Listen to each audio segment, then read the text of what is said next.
Pas tout ça. C'est vrai, il est lent à la colère. Mais quand sa colère se lève, on ne peut pas arrêter sa colère. Dieu peut te livrer entre les mains de tes ennemis, bien-aimés. Comme tu ne changes pas, peut-être que c'est la solution. Comme je te parle et que tu n'arrives pas à comprendre, si je te livre entre les mains de tes ennemis, peut-être que c'est la solution. Et c'est ainsi que Dieu a livré le peuple d'Israël entre les mains de ses ennemis. Qui étaient ses ennemis? Les fils d'Amon, les Philistins, les fils de Moab. Voici les ennemis du peuple d'Israël. Vas-y. Au verset 8, il opprimait et écrasait les enfants d'Israël cette année-là. Et pendant 18 ans, tous les enfants d'Israël qui étaient de l'autre côté du Jourdain, dans le pays des Amoréens en Galade. Alléluia. La Bible dit, comme Dieu maintenant les a livrés entre les mains des Philistins, entre les mains des fils d'Amon, et voilà, ce peuple-là, les fils d'Amon ont commencé à envahir le peuple d'Israël, ont commencé à envahir le territoire d'Israël, ont commencé à terroriser le peuple d'Israël, ont commencé à menacer le peuple d'Israël. Matin, midi, soir, ils ont commencé à les menacer. Vous là, vous allez partir d'ici. Cette terre-là n'est pas votre terre. Vous allez partir d'ici. Ils viennent, ils frappent les enfants, ils violent les femmes, ils boxent les garçons. Ils ont commencé à terroriser le peuple d'Israël.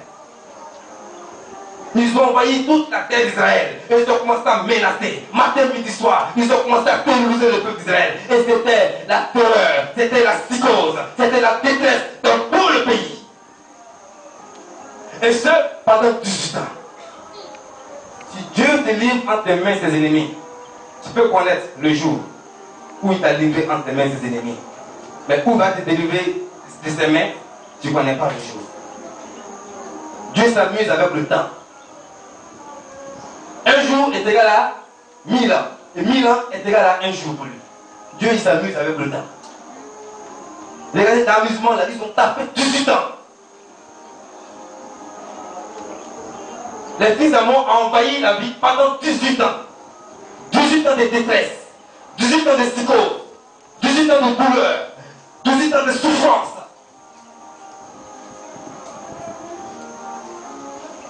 Il ne faut pas susciter la colère de Dieu sur ta vie, bien-aimé. Il ne faut pas susciter la colère de Dieu sur ta vie, bien-aimé.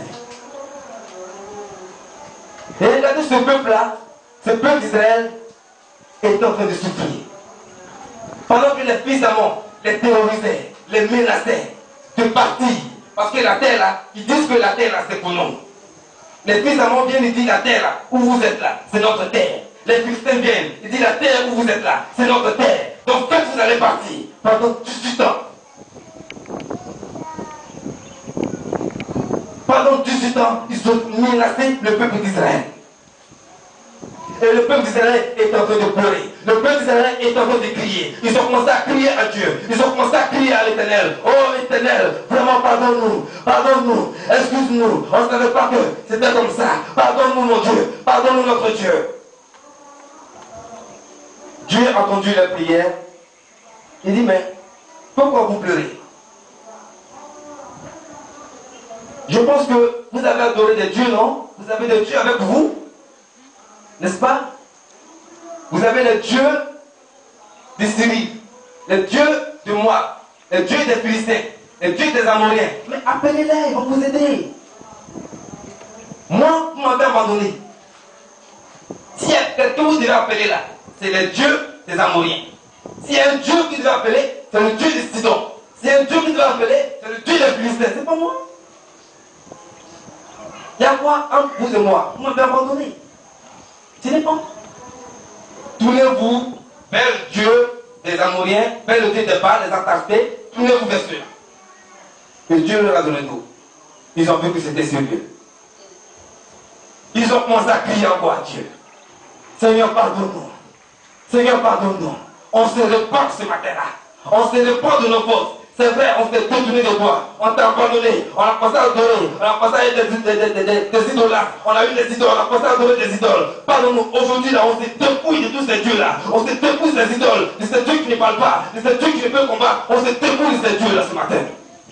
Pardonne-nous ce matin. C'est ainsi que Dieu a eu pitié. Quand il a vu la sincérité de la repentance du peuple d'Israël, Dieu a eu pitié et Dieu a commencé à intervenir. Alléluia. Dieu a commencé à intervenir. Vous voyez, pendant 18 ans. Donc ça veut dire qu'ils n'ont pas demandé spécialement pardon à Dieu. C'est pourquoi ça a duré 18 ans. Bien-aimé, la situation que tu traverses, cette situation de détresse que tu traverses, cette situation de douleur que tu es en train de traverser, si tu ne t'es pas repenti sincèrement, tu vas durer dans cette situation-là. Si tu n'as pas fait une repentance sincère, tu vas durer dans cette situation-là, bien-aimé. Et voici que le Père d'Israël, pendant 18 ans, c'est 18 ans après, que Dieu a reconnu la sincérité de la repentance. Et il a intervenu. Tu vis une situation, tu vis une situation de difficulté, tu vis une situation de blocage, mais réponds-toi sincèrement. Dépouille-toi de ces idoles, dépouille-toi de ces fétiches, dépouille-toi de tout ce qui ne glorifie pas le nom de Dieu. Sans cela, que Dieu se souviendra de toi. Sans cela, que Dieu viendra pour intervenir. Alléluia. Amen. Et voilà, Dieu a commencé à intervenir. Le peuple de Dieu a commencé à avoir une vie de prière. Le peuple de Dieu a commencé à avoir une vie de méditation. Ils ont commencé à prier maintenant. Ils ont commencé à méditer la parole de Dieu. Ils ont commencé à se rassembler pour prier. C'est ainsi qu'ils se réunissaient tous les soirs pour prier. Ils se réunissaient tous les soirs pour trouver les stratégies, les méthodes pour aller chasser ce peuple-là qui est venu les envahir. Et voilà qu'un soir, ils se sont réunis et ils ont réfléchi maintenant. Voyez, Dieu a commencé à intervenir. Quand tu invites le Seigneur, il vient maintenant pour t'ouvrir l'esprit. Quand tu traverses une situation bien déterminée, tu traverses une situation de douleur, une situation quelconque de souffrance, de misère, et que tu appelles le Seigneur, et que tu finis ta repentance, tu fais une repentance sincère, que tu appelles le Seigneur bien-aimé, c'est cela que Dieu maintenant vient, par son esprit, te donner la solution. Comment faire pour sortir de cette situation-là? Mais si tu ne marches pas avec Dieu, si tu n'es pas dans sa présence, si tu t'es détourné de lui, comment est-ce que la solution viendra pour résoudre ton problème? C'est quand ils ont invoqué le Seigneur, c'est quand ils ont appelé le Seigneur, quand ils se sont repentis, c'est là l'Esprit de Dieu est venu. L'Esprit de Dieu leur a ouvert l'esprit. Vous leur dit, il y a quelqu'un, allez-y voir telle personne. Bien-aimé, c'est quand tu auras une vie de prière que l'Éternel va te dire exactement, voici le problème qui est là, mais voici la solution. Quand tu auras une vie de méditation, c'est là que le Seigneur, l'Esprit de Dieu viendra pour te dire, voici la solution, voici comment tu dois faire. Il faut voir telle personne, lui il peut t'aider, va voir l'autre, il peut régler ton problème qui est là. Alléluia. Alléluia. Alléluia. Et c'est ainsi que, poussé par l'Esprit de Dieu, Dieu leur a inspiré quelqu'un. Dieu leur a inspiré quelqu'un du nom de Jephthé. Lis le chapitre 11 à partir du verset 1. Chapitre 11, verset 1. Jephthé, le Galadite, était un vaillant héros. Il était fils d'une femme prostituée et c'est Galad qui avait engendré Jephthé. La Bible dit il y a quelqu'un qu'on appelle Jephthé, le Galadite. Et la Bible dit comme ça que Jephthé était un vaillant héros. Déjà, la Bible nous dit que Jephthé était un vaillant héros. On ne sait pas pourquoi Jephthé, on vient de commencer de lire et on nous dit que Jephthé était un vaillant héros. Ça veut dire que Dieu l'avait déjà point. Dieu l'avait déjà choisi. Et Jephthé est né d'une femme prostituée. Son papa avait deux femmes. La femme légale et puis la femme prostituée. Mais Jephthé n'est pas né de la femme légale. Jephthé est né de la femme prostituée. La femme légale, elle a fait ses enfants. Les enfants ont grandi, tout le monde a grandi. Les enfants ont vu que Jephthé, lui, il était d'une autre femme. Puis il y a encore une femme prostituée. Donc il faut le chasser pour ne pas qu'il hérite de l'héritage qu'elle a. C'est ainsi qu'ils ont chassé Jephthé de la cour familiale. Pour ne pas avoir droit à l'héritage. Et Jephthé est parti dans un village voisin. Il est parti dans un pays voisin. Tout le peuple d'Israël, à l'unanimité, a chassé Jephthé. Parce qu'il ne méritait pas l'héritage de son père Galad. Il a été chassé. Donc Jephthé s'est débrouillé débrouillait dans l'autre pays, il se débrouillait comme ça. Alléluia. Et voilà, pendant que le peuple de Dieu était dans la détresse, et que Dieu a ouvert l'esprit de son peuple, et que Dieu a dit à son peuple, allez voir telle personne du nom de Jephthé. Ils se sont regardés et dit, ah, c'est plus on a chassé là. C'est pas le Congo là qu'on a chassé. Et on n'a pas le choix, on va le devoir. Et ils sont allés voir Jephthé. Quand ils sont arrivés chez Jephthé, ils disent, ah, Jephthé, vraiment on est venu te voir, c'est chaud. Viens nous aider. Voici la situation qu'on traverse. On est menacé par les fils d'Ammon. On est traumatisé, on est terrorisé par les Philistins, par nos ennemis. Ils ont envahi le pays. Jephthé dit, pourquoi vous venez me voir? C'est pas vous qui m'avez chassé? C'est pas vous qui avez dit que je ne mérite pas l'héritage de mon père et que je dois quitter la cour familiale? Je dois partir. À cause de vous, je suis à l'étranger. Vous savez comment je vis? Pourquoi vous êtes venu me voir maintenant? Ah, c'est chaud. Où on est là-bas là. Il y a des gens qui ont failli notre pays. Ils frappent nos enfants. Ils violent nos femmes. Ils nous terrorisent. Nos récoltes. Tout ça, les ont tout menacés. Ils nous disent de quitter même la terre. Que c'est leur terre. C'est la terre des ancêtres. Que nous ne méritons pas cette terre-là. Que nous avons volé leur terre. Je te dis, bon, ok. J'ai compris. Mais où on va là? Où on s'en va? Moi, je vais être chef. Est-ce qu'on est d'accord?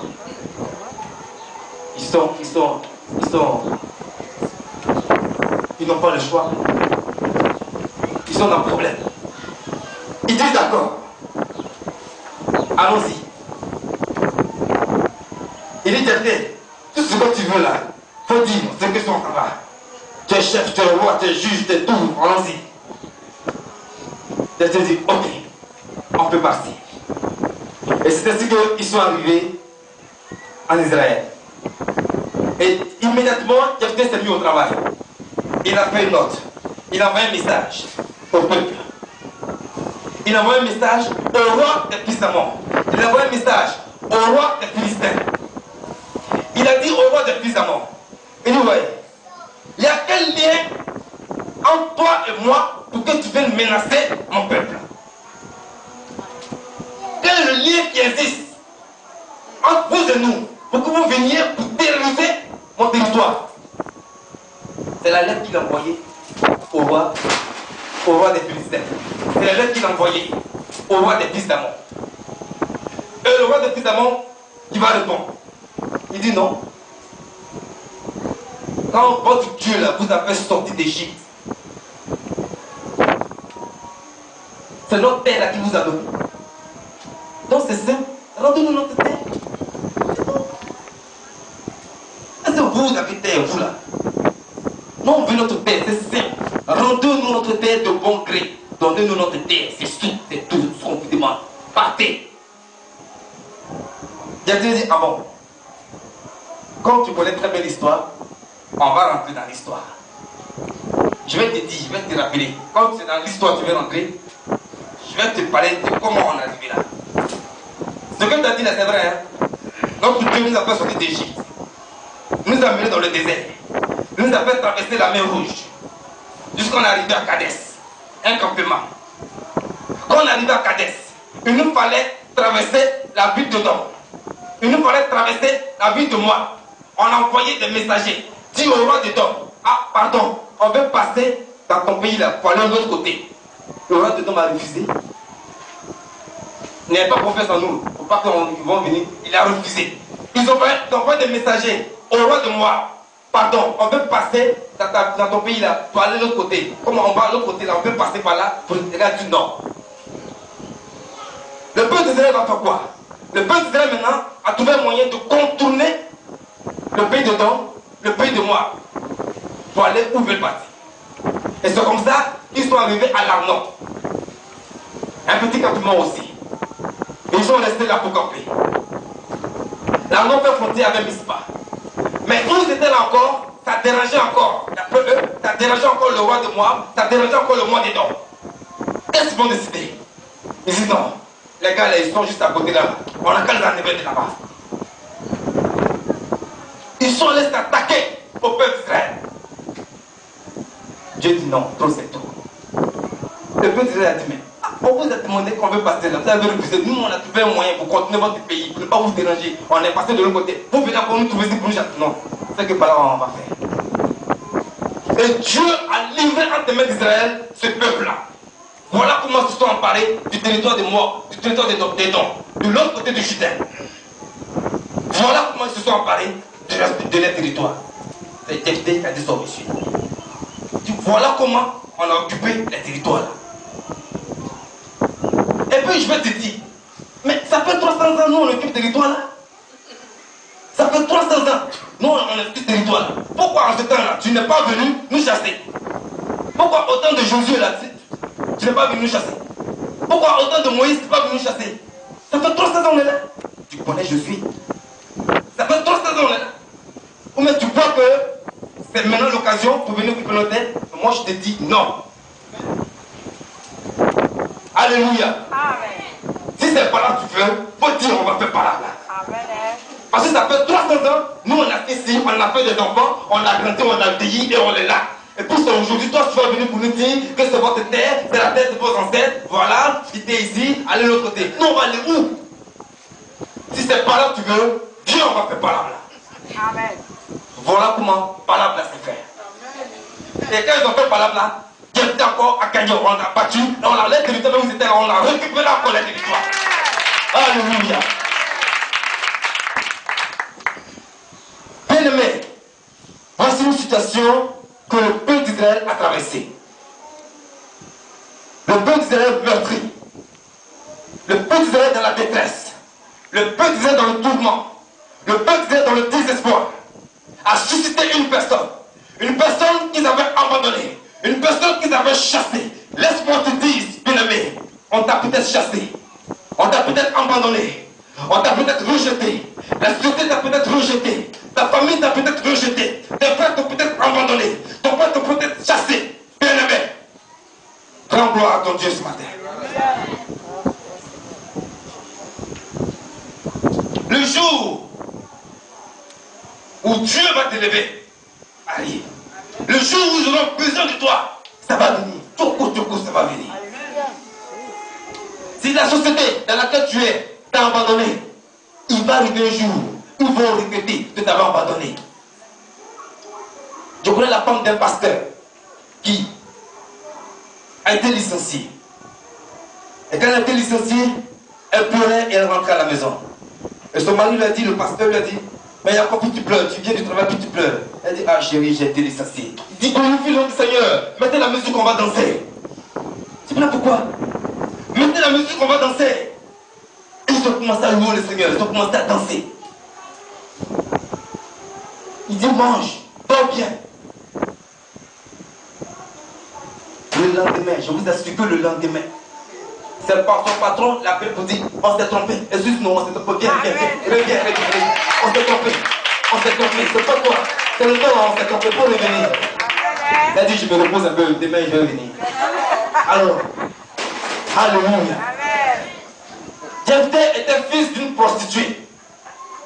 Et Jephthé n'avait pas droit à l'héritage de son père. C'est ce qu'a dit ses frères, ses demi-frères. Sur la position de Samarat.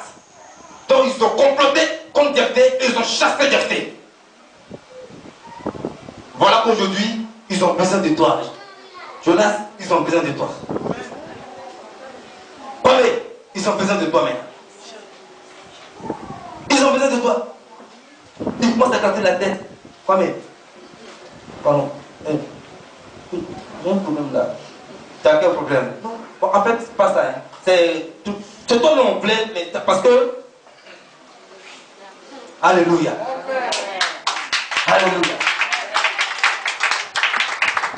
Et le peuple d'Israël traversait ce tourment-là. Et ils sont allés voir Jephthé. Jephthé leur a dit, mais c'est à cause de ce problème-là, vous m'appelez.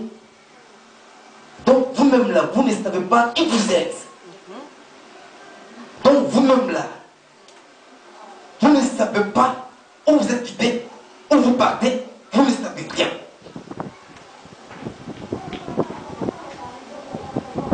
Tu ne sais pas ce qui t'arrive aujourd'hui parce que tu ne connais pas ce qui s'est passé dans le passé. Si tu veux connaître ce qui t'arrive aujourd'hui, va dans le passé pour connaître le présent et préparer l'avenir. Bien-aimé, tu es en train de traverser une situation ce matin. Tu es en train de traverser une situation peut-être depuis 1 an, depuis 2 ans, depuis 3 ans, tu es en train de traverser cette situation. Tu n'arrives même pas à expliquer, tu ne comprends pas pourquoi cette situation-là que tu traverses. Bien-aimé, rentre en toi-même. Va dans le passé. Quel est l'acte que tu as posé? Quel est l'acte que tu as posé? Quand tu sauras l'acte que tu as posé, tu sauras quelle situation tu traverses aujourd'hui. Et en fonction de ça, tu vas préparer l'avenir pour ne pas que tu traverses encore cette situation. Alléluia. Jephthé a dit, mais vous ne connaissez pas votre histoire. Vous ne connaissez pas votre histoire. Peuple d'Israël, tu ne connais pas ton héritage. Connaître ton héritage et le défendre. Si tu ne connais pas ton héritage, comment tu peux le défendre? Si tu ne connais pas ton héritage, comment tu peux protéger ton héritage? L'héritage c'est quoi? L'héritage c'est un bien. Ou bien c'est un ensemble de biens qui est transmis par succession. L'héritage c'est ce que tes parents te transmettent. C'est ce que les générations précédentes te transmettent. C'est ça que l'héritage. Défendre, c'est protéger. Alléluia. Peuple d'Israël, tu ne connais pas ton héritage. Quel est ton héritage? Dis à ton voisin, quel est ton héritage?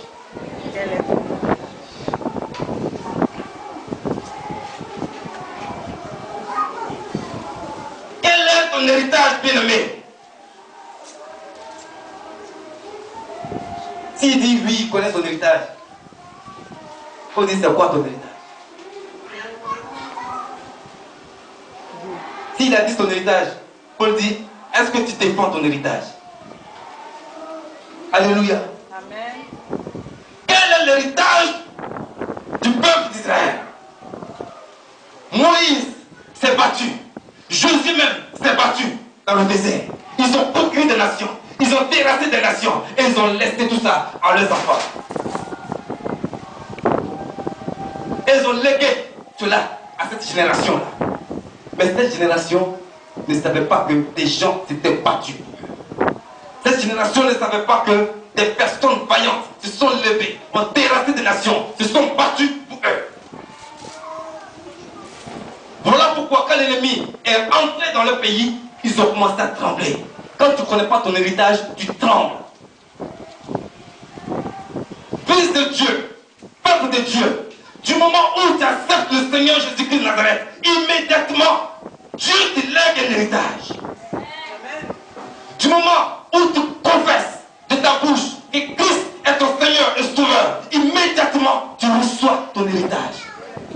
Et quand tu ne connais pas ton héritage, c'est là les gens viennent pour te terroriser.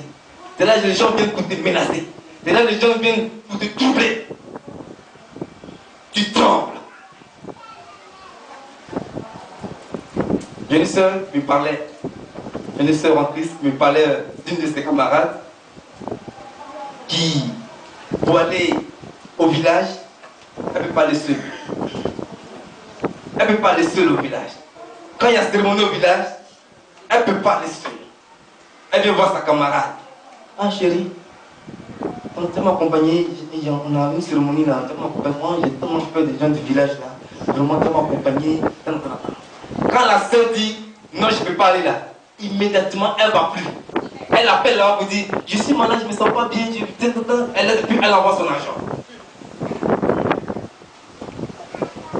Vous voyez, à chaque fois c'est comme ça. Elle va venir. Ah la sœur, aujourd'hui on a payé quelqu'un au village là-bas, on a tellement accompagné.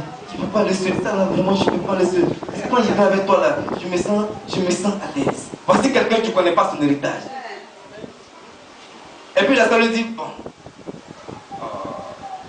Moi, je ne sais pas. Non, ton transport, je règle ton transport.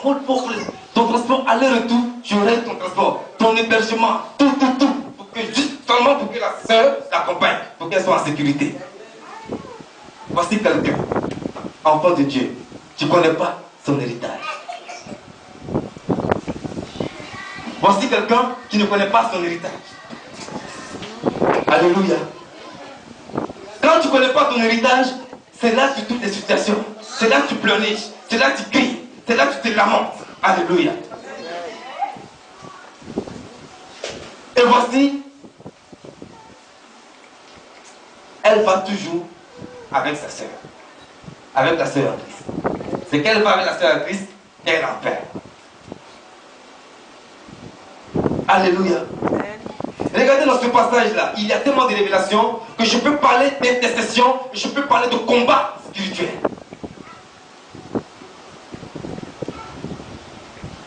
Pour aller en combat, bien aimé, il y a des préliminaires. Pour aller en combat, en intercession, il y a des préliminaires, il y a des phases. Il y a ce que j'appelle l'entraînement.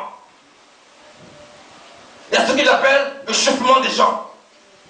Regardez, tu ne peux pas aller en combat sans que tu ne sois dépouillé.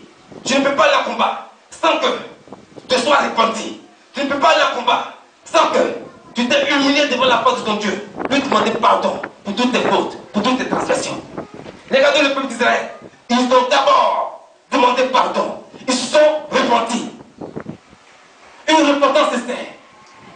Tant que tu ne t'es pas dépouillé des mauvaises choses, tant que tu ne t'es pas dépouillé de tes fétiches, de ta bague magique, de quoi que ce soit, qui ne glorifie pas le nom de ton Dieu, tu ne peux pas aller en combat. Parce que si tu vas en combat, sans que tu ne sois dépouillé, si tu vas en combat, sans que tu ne fasses ta repentance bien-aimée, tu vas prendre chaos.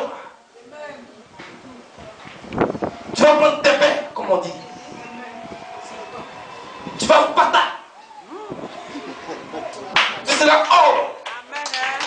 Alléluia. Vous voyez? Et le peuple d'Israël s'est d'abord humilié devant la face du Seigneur. Le peuple d'Israël s'est d'abord dépouillé de ses idoles, s'est d'abord dépouillé de ses fétiches avant d'entrer en combat. Et quand ils ont fait cela, immédiatement l'Esprit de Dieu est descendu. Et l'Esprit de Dieu leur a donné la directive pour aller au combat. Alléluia. Et quand dans un combat, il y a toujours quelqu'un à la tête, et Jephthé était à la tête de ce combat. Alléluia. Amen. Voici comment les sorciers travaillent.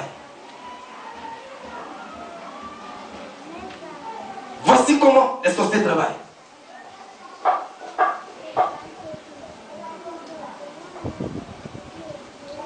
L'héritage. Il faut connaître ton héritage. Tu es enfant de Dieu, tu as un héritage. Tu es chrétien, tu as un héritage. C'est pourquoi on appelle la Bible Ancien Testament et Nouveau Testament. Quand on dit Ancien Testament, c'est qu'il y a héritage. Quand on dit Nouveau Testament, c'est qu'il y a héritage. Quand quelqu'un se va faire testament, il fait son testament, c'est parce qu'il a des biens. N'est-ce pas? Sinon, si tu n'as pas bien, tu vas faire testament pourquoi? Tu vas écrire quoi dans le testament? Si tu n'as pas de biens, tu vas écrire quoi dans ton testament? C'est parce que tu as le bien. Ouais, mais c'est parce que tu as le bien que tu fais testament. Tes biens sont nombreux que tu fais testament. Mais tu n'as pas bien. Tu n'as rien. Ton compte même là. Il n'y a rien à voir. Tu veux faire testament. Ça peut dire quoi? Et puis quand on fait le testament, on se va donner à quelqu'un qu'on appelle notaire. Notaire là, tu peux le payer. C'est ceux qui ont l'argent qui font le testament. Vous voyez? Ils se vont donner au notaire.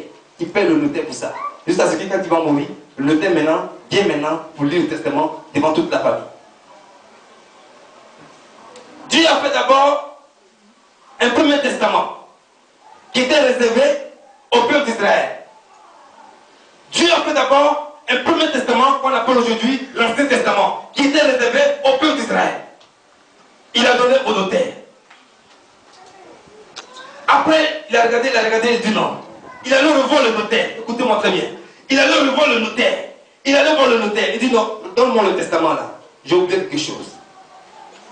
Le testament que je viens de faire là, je constate que même si mon peuple, le peuple d'Israël, s'accapare de mes biens vont rester encore. J'ai tellement de biens. J'ai tellement de trésors. J'ai tellement de bénédictions. Même si tout le peuple d'Israël arrive à prendre, ils ne pourront pas. Ça va rester encore en pagaille. Donne-moi le testament. Parce qu'il n'y a pas le nom de Jonas dedans. Parce qu'il n'y a pas le nom de Dorcas dedans. Parce qu'il n'y a pas le nom de Kwame dedans. Il n'y a pas le nom de Fabrice. Il faut que je mette un nom. Il faut que je mette un nom. Parce que mon héritage est assez. L'héritage que j'ai est trop. Les bénédictions que j'ai est trop. Il y a mes enfants en Côte d'Ivoire. Il y a mes enfants en Éthiopie. Il y a mes enfants au Mali. Il faut que tout cela hérite de mes biens. Il faut que tout cela hérite mon héritage. Tout le Nouveau Testament. Tout le Nouveau Testament. Dans le Nouveau Testament, nous tous on est dedans. Tel est ton héritage, bien-aimé. Tel est ton héritage, bien-aimé.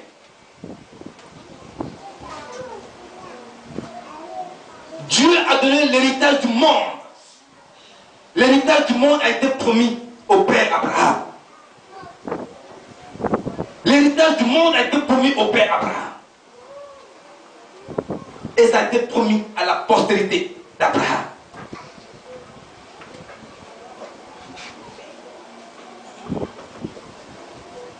Dieu t'a donné un héritage de paix. Dieu t'a donné un héritage de victoire. Dieu t'a donné un héritage de succès. Dieu t'a donné un héritage de bonne santé. Dieu t'a donné un héritage d'enfantement. Dieu t'a donné un héritage de mariage. Alors, et voici le sorcier qui vient maintenant. Le sorcier qui s'en va voir Dieu, parce qu'eux vont toujours là-bas. Eux se vont toujours causer avec Dieu là-bas. C'est pourquoi on appelle le diable l'accusateur. Lui, il va toujours te voir le Seigneur pour dire, regarde, ce que tu appelles ton fils, il est chrétien là, regarde ce qu'il fait. Toi, tu vois très bien ce qu'il fait, et puis tu le bénis. Vous voyez? Et puis tu le bénis. Ta maman sorcière peut s'élever. Ton papa sorcier peut s'élever. Pour aller trouver Dieu là-bas. Pour dire, mais Seigneur, toi-même tu as dit. Bon, Joséphine qui est là. Ou bien, toi-même tu as dit, Seigneur, c'est moi qui l'ai engendré. Donc si je l'ai engendré, c'est mon sang. Et si c'est mon sang, donc j'ai droit sur ma fille. Ou j'ai droit sur mon fils. Moi, ta maman, j'ai dit qu'elle ne va pas enfanter. Le juge serait content, elle va enfanter. Mais à ma grande surprise, je constate que ma fille est enceinte. Seigneur, tu as dit que j'ai droit de vie sur ma fille. J'ai droit de vie, j'ai droit de mort sur ma fille. Ce que je décide, c'est ce qui doit arriver à ma fille. C'est mon sang. J'ai dit oui, c'est vrai. C'est vrai ce que tu as dit, c'est vrai. Mais oui. Donc j'ai dit que moi, tant que je ne suis pas contente, ma fille n'enfantera pas. Mon fils ne travaillera pas. Le juge serait content, elle va enfanter. J'ai dit, oui, c'est vrai, ce que tu as dit. C'est vrai. Ok, il n'y a pas de problème. Elle s'en va. Qu'est-ce que le Seigneur va faire? Le Seigneur va t'envoyer ce qu'on appelle une convocation. Il va t'envoyer ce qu'on appelle une convocation. La Bible dit dans Job 33, verset 14 à 17, que Dieu cependant parle d'une manière et d'une autre. Dieu parle tantôt d'une manière, tantôt d'une autre. Alléluia. Dieu va te parler à travers les visions. Dieu va te parler à travers les songes. Voici la convocation qu'il t'envoie.